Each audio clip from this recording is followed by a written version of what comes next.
নমস্কার, শিব ও শক্তি অ্যাস্ট্রো চ্যানেলে সকলকে স্বাগত জানাই। আশা করি সকলে আপনারা ভালো আছেন, ভালো থাকুন, সুস্থ থাকুন।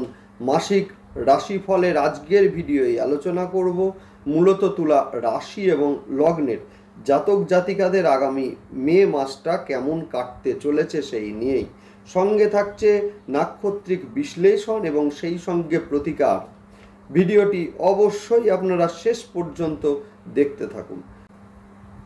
বর্তমানে গ্রহের যে অবস্থান আছে তাতে করে বলা যায় যে তুলা রাশি এবং লগ্নের ফিফথ হাউসে অবস্থান করছেন শনিদেব, ষষ্ঠ স্থানে অবস্থান করছেন বুধ, রাহু এবং সেই সঙ্গে মঙ্গলদেব, সপ্তম স্থানে অবস্থান করছেন রবি এবং শুক্র, সেই সঙ্গে দ্বাদশ স্থানে অবস্থান করছেন মূলত কেতুদেব। সুতরাং গ্রহের এই যে অবস্থান বর্তমানে এবং সেই সঙ্গে মে মাসের একেবারে প্রথমে আমরা বৃহস্পতি দেবকে দেখব মেষ থেকে বৃষ রাশিতে গোচর করতে এবং সেই সঙ্গে 10ই মে তারিখে আমরা দেখব বুধকে মেষে আসতে, সেই সঙ্গে 15ই মে আমরা দেখব রবিকে মূলত তুলা রাশি এবং লগ্নের অষ্টম স্থানে অর্থাৎ বৃষতে গোচর করতে। সুতরাং এই যে গোচর হবে এবং বর্তমানে যে অবস্থান আছে এর ফলে আগামী মে মাসটা মূলত তুলা রাশি এবং লগ্নের জাতক জাতিকাদের কেমন যেতে চলেছে। দেখুন, একেবারে মে মাসের প্রথম দিকে বৃহস্পতি দেবকে আমরা দেখব, সেটা হচ্ছে অষ্টম স্থানে গোচর করতে। যেহেতু ষষ্ঠ স্থানের অধিপতি অষ্টমে যাচ্ছেন অর্থাৎ কিনা বিপরীত রাজযোগ সেটা কিন্তু সৃষ্টি হচ্ছে এবং সেই সঙ্গে আমরা বলবো রবিদেবকে মূলত 15ই মে তারিখে মেষ থেকে বৃষতে গোচর করতে, যার ফলে কিন্তু আমরা সহজে বলতেই পারি যে মূলত একাদশ স্থানের অধিপতি রবি, যিনি কিনা গোচর করবেন অষ্টমে, অর্থাৎ মে মাস কিন্তু খুব একটা যে শুভ, খুব একটা যে পজিটিভ সেটা কিন্তু নয়, একেবারেই নয়।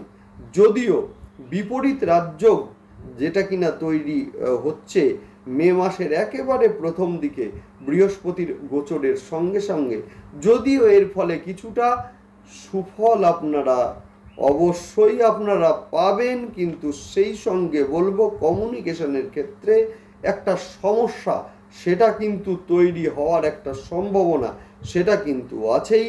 সেই সঙ্গে আমরা বলবো মূলত অষ্টম স্থানে গোচর করে বৃহস্পতি কিন্তু ষষ্ঠ, অষ্টম এবং সেই সঙ্গে দ্বাদশ স্থানের মধ্যে একটা লিঙ্ক এইটা কিন্তু তৈরি হচ্ছে। সুতরাং খুব একটা যে খারাপ যাবে সেটা নয়, কিন্তু বৃহস্পতি শুভ গ্রহ যিনি কিনা অষ্টমে যাচ্ছেন এবং সেই সঙ্গে বুধকে আমরা দেখব 10ই মে তারিখে। 10ই মে তারিখে বুধ মেষ রাশিতে গোচর করবে, যথেষ্ট পজিটিভ হবে এই গোচরটা। যাই হোক, দেখতে থাকুন আপনারা, সেই সঙ্গে অবশ্যই আপনারা চ্যানেলটিকে সাবস্ক্রাইব করে নেবেন। দেখুন, গ্রহের প্রতিটা গোচর কিন্তু আমাদের ক্ষেত্রে ইম্পর্টেন্ট, সেই কারণে যে কোনো সিদ্ধান্ত নেওয়ার ক্ষেত্রে গ্রহের গোচর কিন্তু বিশ্লেষণ করা ভীষণ জরুরি, না হলে কিন্তু আমাদের সিদ্ধান্ত নেওয়ার ক্ষেত্রে ভুল হবেই হবে। সুতরাং যে কোনো সিদ্ধান্ত নেওয়ার ক্ষেত্রে গ্রহের গোচরকে দেখুন, গ্রহ কি বলছে, আপনার সিদ্ধান্ত সময় উপযোগী কি না, গ্রহের উপযোগী কি না, সুতরাং এর পরেই আপনারা সিদ্ধান্তটাকে নেবেন। সুতরাং গ্রহের প্রতিটা গোচরের সঙ্গে সঙ্গে আমি আসি আপনাদের কাছে আপনাদের সঠিক সিদ্ধান্ত নেওয়ার ক্ষেত্রে সাহায্য করার জন্যে। অবশ্যই আপনারা চ্যানেলটিকে সাবস্ক্রাইব করে নেবেন যাতে গ্রহের গোচরের সঙ্গে সঙ্গে প্রতিটা ভিডিওর নোটিফিকেশান আপনাদের কাছে সহজে পৌঁছে যায়। যাই হোক, এবারে চলে আসি মূল আলোচনায়, সেটা হচ্ছে তুলা রাশি, যেটা কিনা বায়ু এবং সেই সঙ্গে চর রাশি। শুক্র এই রাশির অধিপতি হওয়ার কারণে এরা কিন্তু ভীষণ রোম্যান্টিক প্রকৃতির হয়ে থাকে, ভীষণ ব্যালেন্স করে চলতে পছন্দ করে। ব্যালেন্স এদের জীবনের কিন্তু মূল মন্ত্র।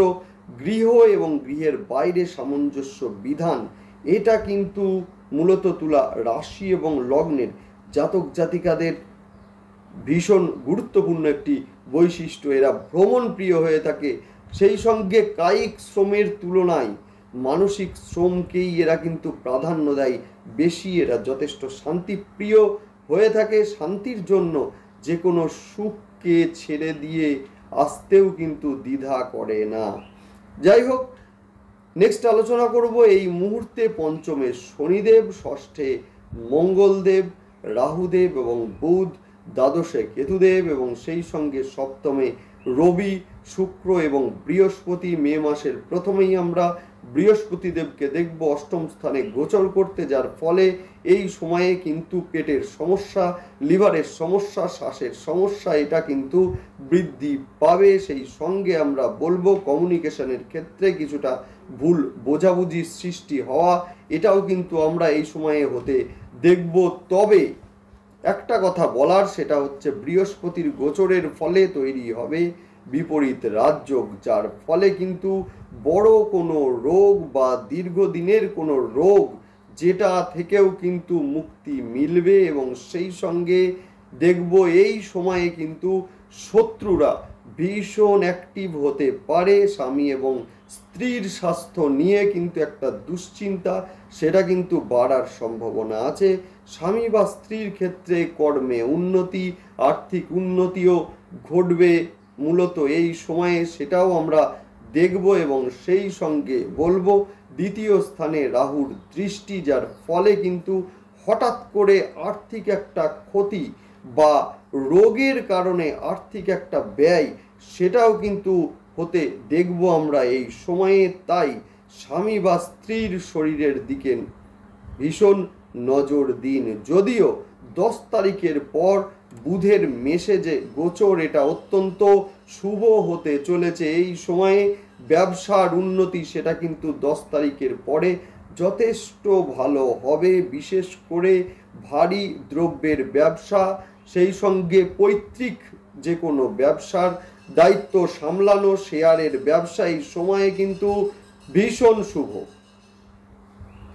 সেই সঙ্গে বলবো ভূমি ক্রয় বিক্রয়ের মধ্যে যারা আছেন বা পার্টনারশিপ ব্যবসা, সেটাও কিন্তু এই সময়ে ভালো হবে। যদিও হঠাৎ করে বেশি টাকা ইনভেস্ট, এটা কিন্তু এই সময়ে না করাই ভালো। এর ফলে টাকা আটকে যাওয়ার একটা সম্ভাবনা, সেটাও কিন্তু এই সময়ে আছে। প্রেমের ক্ষেত্রে বৃহস্পতির এই গোচর, যার ফলে কিন্তু একটা ডিস্টেন্স, সম্পর্কের মধ্যে একটা ডিস্টেন্স, সেটা কিন্তু তৈরি হতে দেখব আমরা। বিবাহের ক্ষেত্রে এই সময়ে নিজের যোগ্য মানুষের থেকে যোগ্য নয় এমন মানুষের সঙ্গেই বিবাহের জন্য কথাবার্তা চলতে পারে এই সময়ে, কিন্তু আমরা দেখব বিবাহের পরে আর্থিক উন্নতি, সেটারা কিন্তু যোগ এই সময়ে রয়েছে। সন্তানের ক্ষেত্রে এই সময় যথেষ্ট শুভ হবে। সন্তানের প্রাপ্তি এবং সন্তানের শিক্ষার ক্ষেত্রেও এই সময় কিন্তু ভীষণ শুভ। 15ই মে তারিখ রবি মূলত অষ্টমে গোচর করবে, যার ফলে কিন্তু সন্তানের শরীর নিয়ে একটা চিন্তা, সেটাও কিন্তু তৈরি হতে পারে। সেই সঙ্গে আর্থিক একটা চাপ, সেটাও কিন্তু বাড়তে পারে, যেহেতু একাদশ স্থানের অধিপতি অষ্টমে যাচ্ছে, অর্থাৎ মূলত 8 এবং 11-এর একটা যোগ, সেটা কিন্তু তৈরি হচ্ছে।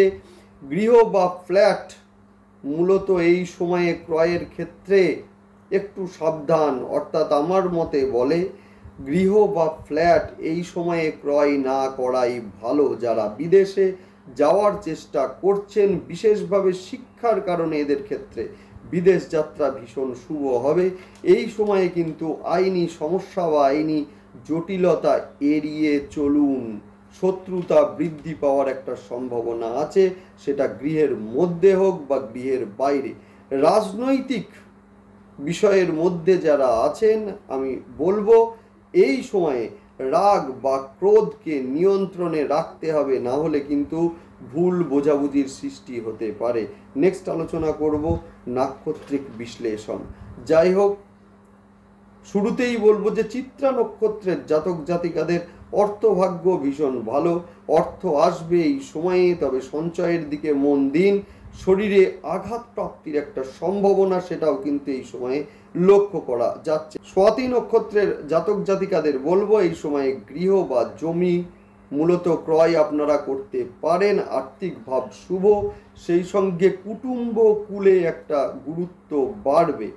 নেক্সট আলোচনা করব বিশাখা নক্ষত্রের জাতক জাতিকাদের ক্ষেত্রে এই সময়ে কিন্তু প্রেম আসতে চলেছে, একাধিক সম্পর্কে জড়িয়ে পড়ার একটা সম্ভাবনা সেটাও কিন্তু বিশাখা নক্ষত্রের জাতক জাতিকাদের আছে। সেই সঙ্গে বলবো শত্রুতা বৃদ্ধি, সেইটাও কিন্তু এই সময়ে পাওয়ার একটা সম্ভাবনা আছে। নিজের কোনো মানুষের শরীর নিয়ে দুশ্চিন্তা সেটা কিন্তু এই সময়ে বাড়বে। নতুন কর্মপ্রাপ্তির সম্ভাবনা সেটাও কিন্তু বিশাখা নক্ষত্রের জাতক জাতিকাদের এই সময়ে আছে।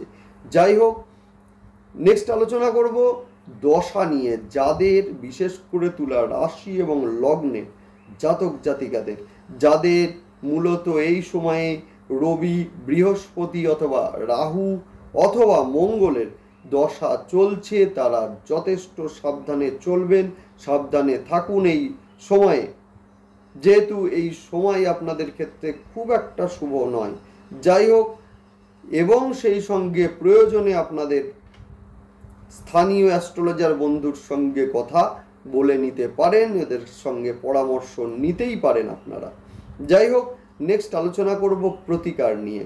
অবশ্যই নবগ্রহ স্তোত্র পাঠ এই সময় ভীষণ উপযোগী, এবং প্রতিদিন অন্তত 108 বার মহামৃত্যুঞ্জয় মন্ত্র আপনারা পাঠ অবশ্যই আপনারা করুন।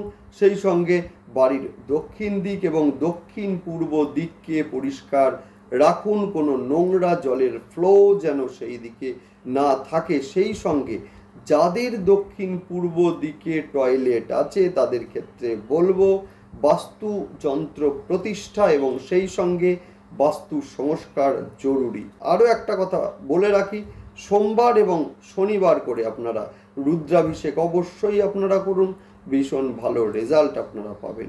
যাই হোক, দেখতে থাকুন, সঙ্গে থাকুন, সেই সঙ্গে অবশ্যই আপনারা চ্যানেলটিকে সাবস্ক্রাইব করে নেবেন। যাই হোক, ভালো থাকুন, নমস্কার।